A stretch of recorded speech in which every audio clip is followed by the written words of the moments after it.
Kiriath-Yearim, an ancient town located some 12 kilometers west of Jerusalem. According to the biblical sources, the Ark of the Covenant spent there 20 years before being taken to Jerusalem by the initiative of King David. Recently, a team of archaeologists excavated Kiriath-Yearim. They proposed that the place had pagan Canaanite origin, and the Canaanite chief god Baal was worshipped there. The Ark of the Covenant could have been there for a longer time, not just 20 years as claimed in the Bible. And even the ark must have contained Canaanite idols and pagan images. These are very startling claims. What does the Bible say about the actual contents of the Ark of the Covenant? What do the late Jewish traditions, like Talmud, say about the contents of the Ark? What did the early historians, like Josephus, say about the Ark of the Covenant and its contents? In this video, we will engage this important and sensitive question: what was inside the Ark of the Covenant? Let's visit the biblical data first, look at Talmud, the Jewish text, and also look at Josephus, the first century Jewish historian. And then we will critically evaluate the recent claims that the Ark of the Covenant contained idols and pagan images. Welcome to Discern Scripture YouTube channel. We post videos regularly on various biblical questions. If you haven't subscribed to the channel, please do subscribe and support our channel. Feel free to look through our content and share it with those that might be interested. Also, I will add the link for first two videos in the Ark of the Covenant series in the description below. First video explored the question, where is the lost Ark of the Covenant? And the second episode explored the question, what was the Ark of the Covenant? I'm sure you will find them interesting. Links are in the description below. Now, let's get on with the video.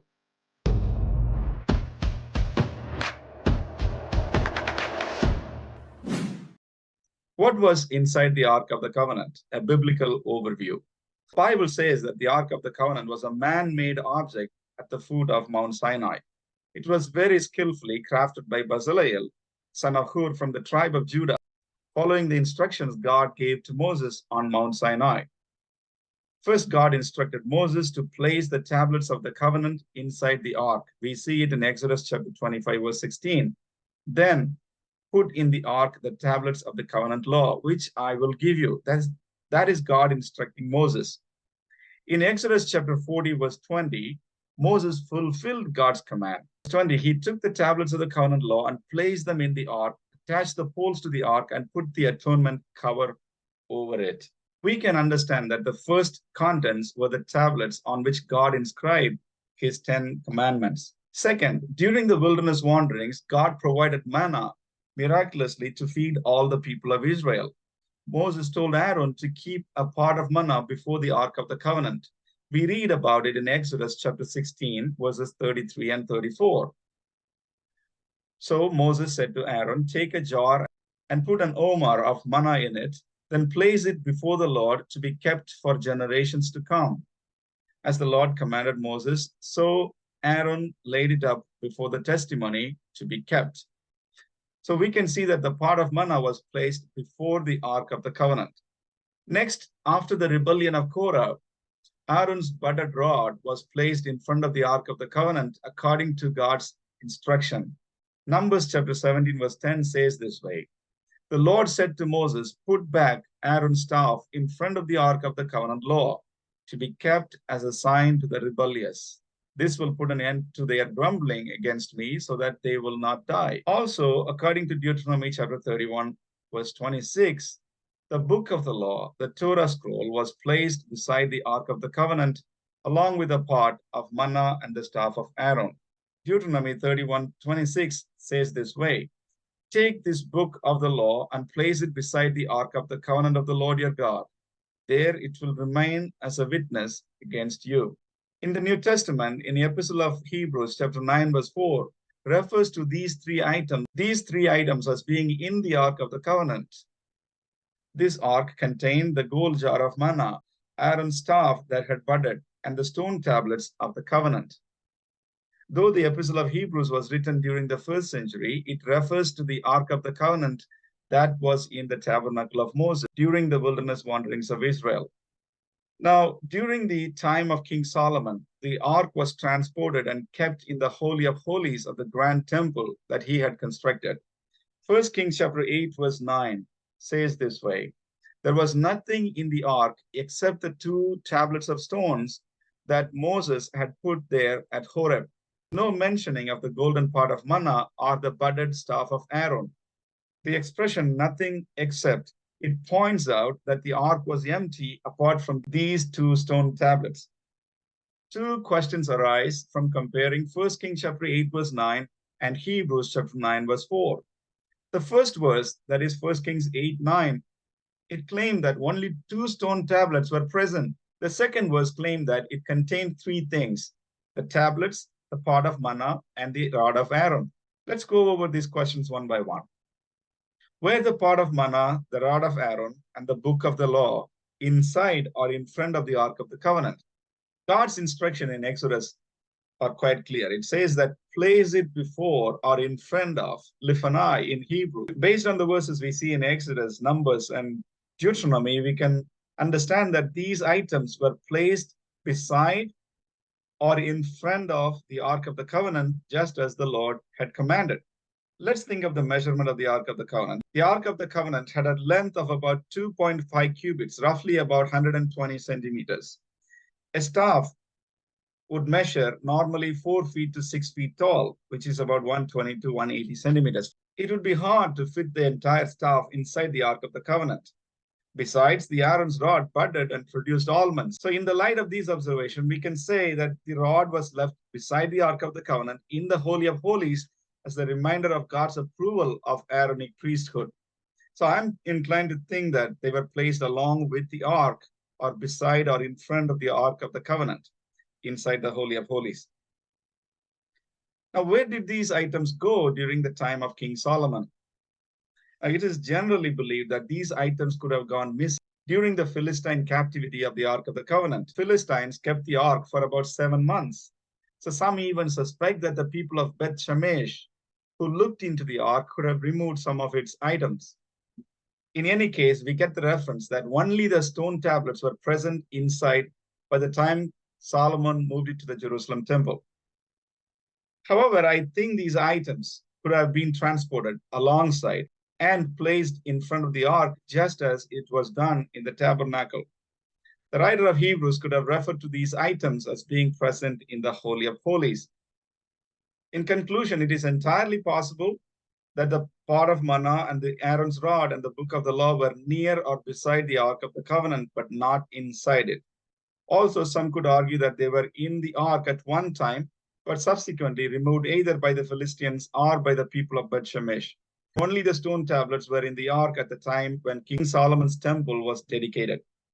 The biblical explanations agree on one point, that there were no idols or pagan images inside the Ark of the Covenant. Now let's turn to explore what the later Jewish traditions believed about the Ark of the Covenant and its contents. Now, Talmud is a central text of Rabbinic Judaism and the primary source of Jewish religious laws and Jewish theology. It was compiled around AD 400 to 500. Now, there are 2 Talmuds. One is Palestinian Talmud, another one is Babylonian Talmud. There are references about the Ark of the Covenant in the Talmud. Based on it, the Jews believed that the Ark of the Covenant contained 3 things: the tablets engraved with 10 commandments that Moses brought from Mount Sinai, the broken pieces of the first set of tablets, and a Torah scroll. They believe that the golden pot of manna and Aaron's miraculous staff was placed in front of the Ark of the Covenant. Now, what is interesting here is that late Jewish tradition holds that 2 more things were added to the Ark of the Covenant, apart from the tablets of the 10 commandments: the broken tablet pieces that God inscribed his commandment first, and then the Torah scroll. In the Babylonian Talmud, Baba Batra 14a and b contains the discussion by the rabbis on the content of the Ark of the Covenant. They discuss whether the ark could hold the tablets, the broken tablets, and the Torah scroll, whether there was enough space for it. They discuss on the measurements of all these. They also conclude that the ark could hold all of these. It seems that there have been different views among the rabbis. Some believe that the Torah scroll was actually inside the Ark of the Covenant, while others, they believe that the Torah scroll was placed outside the Ark of the Covenant. These were necessary so that the Torah scroll would be able to go in and out without being pressed. That is the statement of Rabbi Meir. Rabbi Meir thought that the Torah scroll was actually inside the Ark of the Covenant.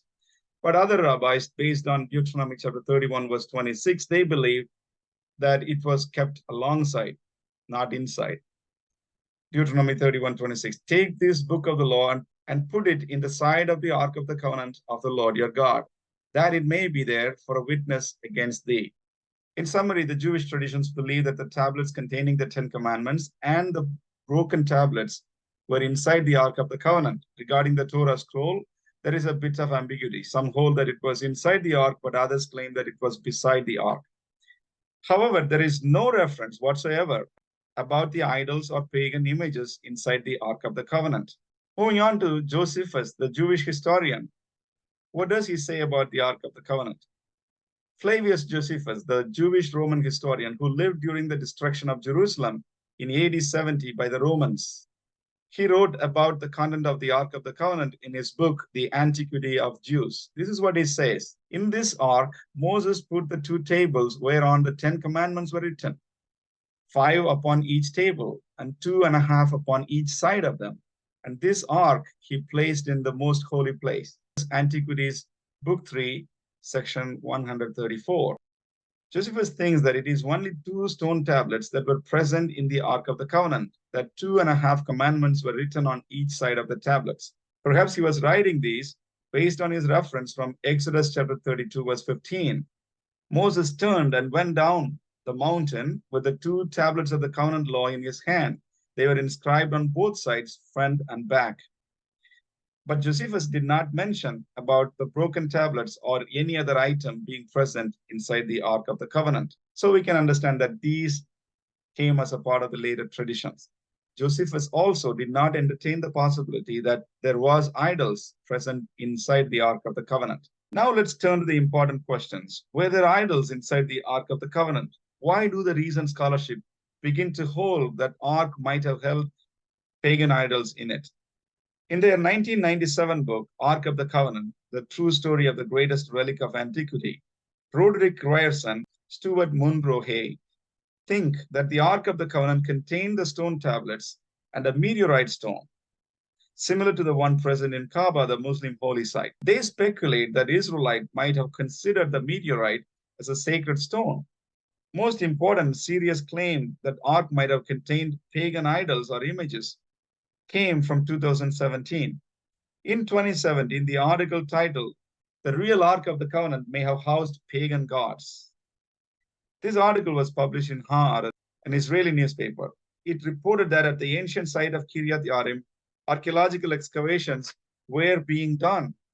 It was led by top scholars in the field. Archaeologist Israel Finkelstein, in collaboration with Thomas Romer of College de France, 2 of the most well-known scholars in the field of ancient Israel. Their proposals are twofold. First, the ark stayed in Kiryat Yarim longer than mentioned in the Bible. They think that the ark stayed in Kiryat Yarim till the time of King Josiah, roughly about 400 years, not just 20 years. Only it was taken to Jerusalem around 600 BC by Josiah and disappeared after a few decades from Jerusalem after the invasion of the Babylonians. Second, during the archaeological dig, they came across pagan cultic and religious sites, particularly related to Baal worship. This led Romer to propose that the ark contained the statues of Yahweh and Asherah, not the stone tablets of the commandments. So in his opinion, it is not 2 stone tablets, but rather 2 statues. In his book, The Invention of God, Romer writes that throughout the Levant, it was common for pre-Islamic Arabs and Bedouins to carry holy chests that contained 2 sacred stones or statues of 2 gods that were later replaced by the Quran. Similarly, the ark may have originally contained 2 statues representing Yahweh and Asherah, he speculates. Now let's assess these claims made by Romer and Finkelstein. Kiryat Yarim was associated with Baal worship. That is true. In the book of Joshua, chapter 15, verse 9, the same place, Kiryat Yarim, was known as Bala. And then Kiryat Baal and Baal Judah. All these are referring to the same place, Kiryat Yarim. We can see that the city was formerly connected with Baal worship and the fertility cult. Once Israel took over it, the name changed from Kiriath Baal, which is the city of Baal, to Kiriath Yarim, the city of the forest.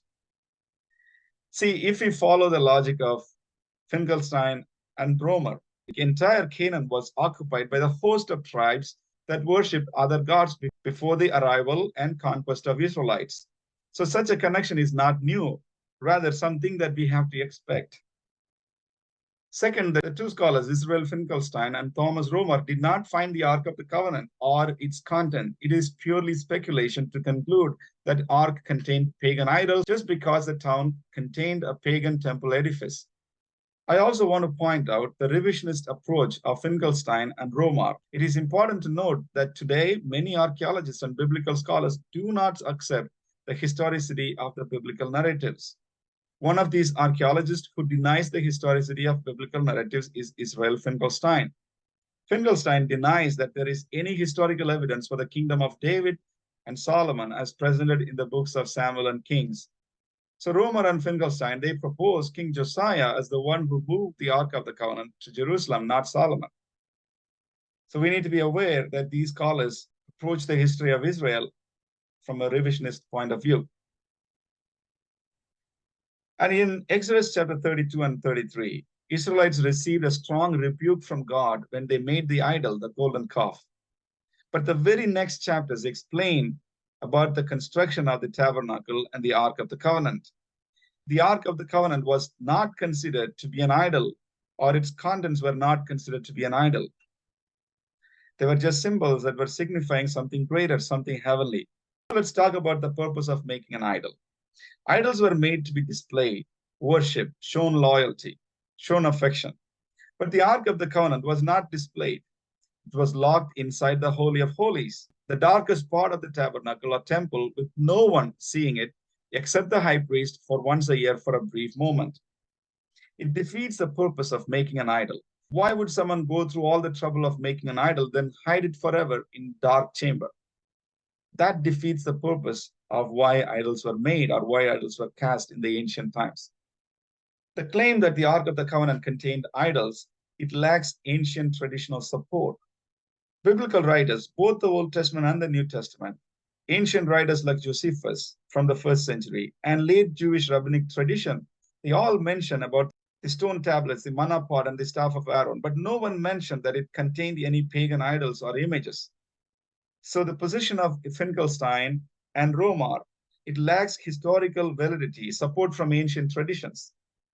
Finally, I want to point out this. These scholars, they come to this conclusion because they see parallel images that were carried by the Arabian tribes or Bedouins contained images in them.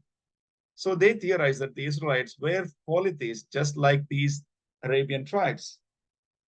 They deny that the Israel could have received special revelation on Mount Sinai. The first of the 10 commandments says that you shall have no other gods before me. The second commandment says you shall not make idols, very specifically. To claim that Israel put idols inside the Ark of the Covenant, it is completely an eradication of the biblical history and biblical narrative. An excellent resource on the Ark of the Covenant is the latest book by Ronan Eichler, published by Mosley back in 2021. So if you want to learn detailed scholarly discussion on the Ark of the Covenant, I would recommend you to refer to this book. Now, here is my closing reflection. The Ark of the Covenant contained the tablet of stones, the stones on which the commandments of God were inscribed. It did not carry any idols. Israelites did not worship the Ark of the Covenant or the cherubim above it or the contents in it. The Bible distinguishes between the idols like the golden calf and the Ark of the Covenant. They are not in the same category. These objects that are in the Ark of the Covenant represented symbolically the truth that God was present with Israel between the cherubim. Those who support the revisionist history of Israel, they believe, they speculate without any direct evidence that Ark contained pagan idols because they see similarity in the neighboring cultures. They reject the biblical narratives and ignore large sections of the biblical history. The Ark of the Covenant and all its contents symbolically reveal Jesus Christ, his ministry and his mission. The entire system of tabernacles, sacrifice, and rituals all point us to the salvation by Christ through the cross. The Ark of the Covenant, the tabernacle, all of them, these were symbols. Christ was the fulfillment. As a Christian, we can rejoice in the fact that Christ has fulfilled the role of the Ark of the Covenant as the place of annual atonement. Jesus Christ, by his unblemished blood, accomplished atonement once and for all. The way of salvation and the way into the Holy of Holies, it's now open for all who believe in the accomplished work of Jesus Christ our Lord. Thank you for watching this video. If you haven't subscribed to the channel, please do subscribe and support the channel. And what do you think about the contents inside the Ark of the Covenant? Do you think it contained pagan Canaanite idols? Do let me know in the comment section below. Next video in the Ark of the Covenant series will explore the Egyptian parallels to the Ark of the Covenant. Please stay tuned and check out the video when it comes out. Thank you once again. God bless you all. Shalom.